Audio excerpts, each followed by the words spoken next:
Good day everyone, this is Chormart TV and sa video na to ay pag-uusapan natin kung paano tayo mag-operate ng numbers written in scientific notation.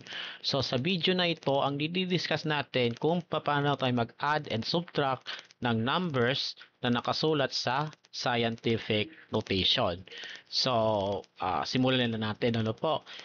So ito po yung mga examples kung saan mag-a-add tayo at magsusubtract ng numbers na nakasulat sa scientific notation. Ngayon, kung di nyo pa alam kung ano yung scientific notation at paano ito gumagana or nag-work, mangyari na panoorin nyo muna yung video na yon about scientific notation. Nasa description naman po yung link. So, panoorin nyo muna. Ano po, bago tayo mag-proceed dito. So dito, i-discuss ko sa inyo kung ano ang mga dapat gawin kapag tayo mag-add or magsusubtract ng numbers na nasa scientific notation. Kaya naman, umpisa na natin. Okay, so let's start off with number 1. Okay, so sa number 1, ang i-add natin ay 1.23 times 10 to the 4th power plus 2.1 times 10 to the 4th power. Kaya naman isulat muna natin sila 1.23 times 10 to the 4th plus 2.1 times 10 to the 4th. So, ang unang-una ninyong gagawin, no, una ninyong gagawin guys, is titignan ninyo yung powers of 10 na nasa scientific notation. So as you notice, yung powers of 10 ay parehas, no? Para silang 10 to the 4th power. Para yung kanilang exponent. So ano naman kung parehas yung parehas yung powers of 10 nila? Ano naman ang gagawin natin dito sa mga to? 'Di ba naalala niyo yung algebra guys, no? Kapag mag-a-add tayo ng terms na parehas yung kanilang variables at saka yung powers nila kagaya nito 2x plus 3x. 'Di ba? Kapag magkakaparehas yung variable or yung literal coefficients, no? Kagaya nito, ayan. Bale, ang gagawin natin, pagsasamahin natin sa iisang term. So, we have 2 plus 3 is equal to 5 and then kukumplahin ninyo yung literal coefficient na x. Kaya 5x ang sagot sa 2x plus 3x. Ngayon, i-apply natin dito sa scientific notation lalo na kapag yung powers nila at first glance parehas yung kanilang powers of 10. Okay, kaya naman yung numbers na 1.23 at saka 2.1, i-add natin sila. Okay? So, sa pag-add, make sure na dapat naka-align yung decimal points, no? Kasi decimals ang ina-add natin. Ano po? So, 1.23 plus 2.1, no? Make sure na naka-align yung decimal point, parang ganyan, ano? And then add zeros if necessary like this, no? And then we're going to add. So 3 plus 0 is 3, 2 plus 1 is 3, and 1 plus 2 is 3. So we have 3.33. And then, ayan. And then, isulat natin yung common power of 10. So, times 10 to the 4th power. And there you go. Ito na po yung sagot, no? Sa number 1. So, 3.33 times 10 to the 4th power. So, ganun lang siya kasimple. Ano po? Next, number 2. We have 6 times 10 to the negative 5 minus 1.15 times 10 to the negative 5. So, isulat nga muna natin. Ano po? So, 6 times 10 to the negative 5 minus 1.15 times 10 to the negative 5. So again, unang step, titignan mo muna yung powers of 10. So as we can see, parehas naman yung yung powers of 10. Parehas silang negative 5 yung exponent. Kaya naman yung coefficients ay ipe-perform natin base sa operation. So in this case, yung 6 ima-minus natin sa 1.15. Kaya naman gawin na natin, no? So 6. So yung decimal point, always remember na sa dulo po ng 6, ano po? Ayan, kaya wala tayong nakikitang decimal point. Pero dito naman 1.15, so ipantay natin dito, no, yung decimal point nito. So 1.15. And then we do subtraction as usual, ano po? So maglalagay tayo ng zeros, no? just like this one para pumantay. Okay, so subtract na natin. Bale, 0 minus 5, this will become 10 minus 5. Yan, manghiram tayo. Ayan. 10 minus 5 is 5, 9 minus 1 is 8, and 5 minus 1 is 4. So we got 4.85. Diba? 4.85 times, isulat natin yung common power of 10, which is 10 raised to negative 5. And this is the answer. So, ayan po siya. Okay? Now, let's move on to the next examples. Okay, so let's move on to number 3. Bale, we are going to add these two numbers, 5.87 times 10 to the 9 power minus 7.9 times 10 to the 8 power.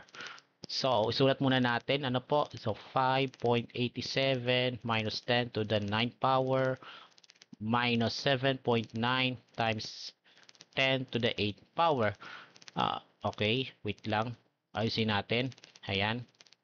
Okay, so first, suriin mo muna yung powers of 10. So, yung isa 10 to the 9 power and yung isa 10 to the 8 power. So, magkaibang powers sila ng 10. And ang ibig sabihin nun, hindi natin pwede kaagad i-combine basta-basta yung dalawa. Kasi, pakikita natin yung powers of 10 ay magkaiba. So, ano bang gagawin natin? Kasi di natin pwedeng pagsamahin to. Ano bang gagawin natin? We can make a way, no, para maging equal or maging parehas yung powers of 10 by modifying one of them. So, babaguhin natin yung number pero nakasulat din siya in scientific notation. So, ano mag-ibig nitong sabihin? Ganito po. So, kukunin natin yung smaller number which is 7.9 times 10 to the 8 power, yung smaller power of 10. So, ilagay natin dito. So, 7.9 times 10 to the 8 power. Now, pwede tayong mag-move ng decimal point a number of places to the left or to the right. Okay? To the left or to the right. No? Pero, magbabago din yung exponent. Depende kung ilang beses ka nag-move ng places yung decimal point. Okay? Ano bang ibig nito sabihin? Kapag itong decimal point, minove ng isang place to the left, bale, ang mangyayari sa exponent, magi-increase siya ng 1. So, bale, magiging 0.79 times 10 to the 9th power. So, kapag nag-move ka ng decimal point to the left, diba, magi-increase yung exponent. Okay? Ngayon, sa kabilang banda naman, kapag halimbawa, nag-move tayo ng decimal point, no? Minove natin yung decimal point to the right. Let's say, isulat nga muna natin ulit yung ayan. So, kapag nag-move tayo to the right, yung decimal point like this one, ang mangyayari sa exponent ay mababawasan kung ilang beses mo minove yung decimal point.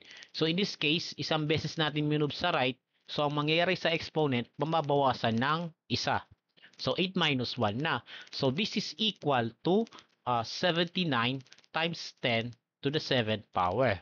So, to make this long story short, kapag nag-move tayo ng decimal point to the left, bale, mag-i-increase yung exponent. Pero kapag nag-move tayo ng ilang places to the right, bale, ang magiging exponent ton ay mababawasan.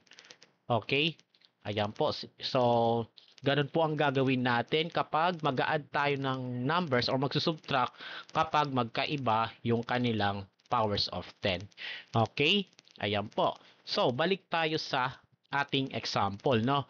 So, gagalawin natin tong 7.9 times 10 to the 8 power and gagawin nating 10 to the 9 power. So, dapat i-increase natin yan sa 9. And para ma-increase natin yung exponent sa 9, we have to move the decimal point one place to the left. Okay? Kaya nga, 'di ba, sabi natin kanina is kapag nag-move tayo ng minove natin yung decimal point sa kaliwa, magi-increase yung exponent. Okay? Kaya naman, ito, isulat natin as is, 5.87 times 10 to the 9th power, no? Minus, this number becomes 0.79, no? Tapos, yung magiging exponent, magiging 9 na siya. So, plus 1. So, magiging 0.79 times 10 to the 9th power. So, we can see now that yung powers of 10 ay parehas na. And ibig sabihin nun, pwede natin pagsamahin yung dalawa. Okay? Siyempre, nakadepende tayo sa operation. Ano po? So, isusubtract natin yung 5.87 sa 0.79. Okay? So, let's do this. Bale, 5.87 minus 0.79, this is equal to 8. Borrow, manghiram tayo, no? Magiging 7 na to, no? 7 minus 7 is 0, and then 5. So, this will become 5.08. And then, times, isulat natin yung common power of 10, which is 10 to the 9th power. And, there you go. Ito na po yung sagot. 5.08 times 10 to the 9th power. Okay? Ayan po. Next naman po is this one, number 4. So, we are going to add 3.566 times 10 to the negative 6 by 2.5 times 10 raised to the negative 8. Ayan. So, once again, as you see here, no, magkaiba po yung powers of 10. Kaya meron tayong modifications na magaganap. So, usually, ang gagalawin natin is yung mas maliit na power of 10, kagaya nito, no? So, gagalawin natin itong 2.5 times 10 to the negative 8. Okay? So, gagawin natin siyang negative 6 yung exponent. So, syempre, tataasan dapat natin sa negative 6. So, di ba negative 8? No? Gagawin nating negative 6. So, ilang places ang kailangan nating i-move at saang direction? So, the answer is, kailangan i-move natin yung decimal point 2 places to the left. Just like this. Okay? 1, 2, in order na maging negative 6 yung exponent. So, remember po, kapag nag-move tayo sa kaliwa, tataas yung exponent. No? So, since nag-move tayo 2 places to the left, magi-increase yung exponent sa 2. So, this will become 10 raised to negative 6. Pero isulat muna natin to. So, 3.566 times 10 raised to negative 6 plus, eto na. Bale, maglalagay tayo ng 0 sa sa unahan. Nandito na yung decimal point. Ano po? So, this will become 0.025 times 10 raised to negative 8 plus 2, negative 6. Okay? Ayan po. And then, we're going to add these coefficients kasi parehas na yung powers of 10. Okay, so let's do this. Bale, 3.566 plus 0.025. So, 1, carry 1, 6, what was 6, 7, 2, 9, 5, and then 3. So, 3.591. Okay, 3.591 times 10 raised to negative 6. Okay, so yeah, this is the answer for number 4. Okay, ayan po. Now, let's move on to the next one. Ayan. So, we have 5, 6, and 7. Okay, so we're going to perform the indicated operations. Okay, so sa number 5, we have 2.81 times 10 to the 5th power plus 9.83 times 10 to the 6th power. So, once again, magkaiba yung ano nila, yung powers of 10. So, kailangan mag-modify tayo isa sa kanila, no? I-modify natin isa sa kanila. So, usually, kukunin natin yung yung mas maliit na power of 10 now to modify. Ano po? So, ito yung gagalawin natin. So, we have 10 to the 5th power. So, gagawin natin 10 to the 6th power. Siyempre, mag-a-add tayo sa 1. And anong gagawin para ma-increase yung exponent natin sa 1? The answer is, ililipat natin yung decimal point 1 place to the left. So remember po, pag to the left, pag pakaliwa yung movement, tataas yung exponent. Pag pakanan, pababa yung exponent. Okay? So mag-move tayo ng 1 place to the left. Okay? So nandito na yung decimal point. Ano po? And then isulat natin yung bagong number. So this will become 0.281 times 10 to the 6th power. Okay? Ayan po. Plus 9.83 times 10 to the 6th power. So, parehas na po yung ano natin, no? Yung powers of 10. Kaya naman, pwede nating i-add itong dalawa. So, we have 0.281 plus 9.83. So, this will become 1, 8 plus 3, 11. 1 plus 2, 3 plus 8, 11. Ayan. And then 1 plus 9 is 10. So, this will become 10.111 times dapat yan 10 to the 6th power. But the question is, ito na ba yung final answer? Kasi kung ito ay final answer, nagkakamali kayo, no? Kasi sa scientific notation, masasabing proper lamang yan kapag yung coefficient dito, guys, ay nasa gitna ng 1 at 10. In other words, isa lang dapat yung digit sa kaliwa ng decimal point. Pero dito kasi in this case, dalawa yung digit na nasa kaliwa ng decimal point, which is out of the range, di ba? Wala sa 1 to 10 yung range. Kaya naman, we will modify this number to get the valid answer. Kaya naman, i-move natin ito from itong decimal point from this place to this place. So, anong ginawa natin? Nag-move tayo ng decimal point 1 place to the left. And ano ang mangyayari sa exponent kapag nag-move tayo sa kaliwa? Siyempre, tataas yung exponent natin, no? So, since nag-move tayo 1 place to the left, bali ang exponent ay magi-increase sa 1. So, 6 plus 1 na po yun, no? And then, this will become 1.0111 times 10 to the 7th power. So, 6 plus 1 is 7. And this is the final answer for number 5.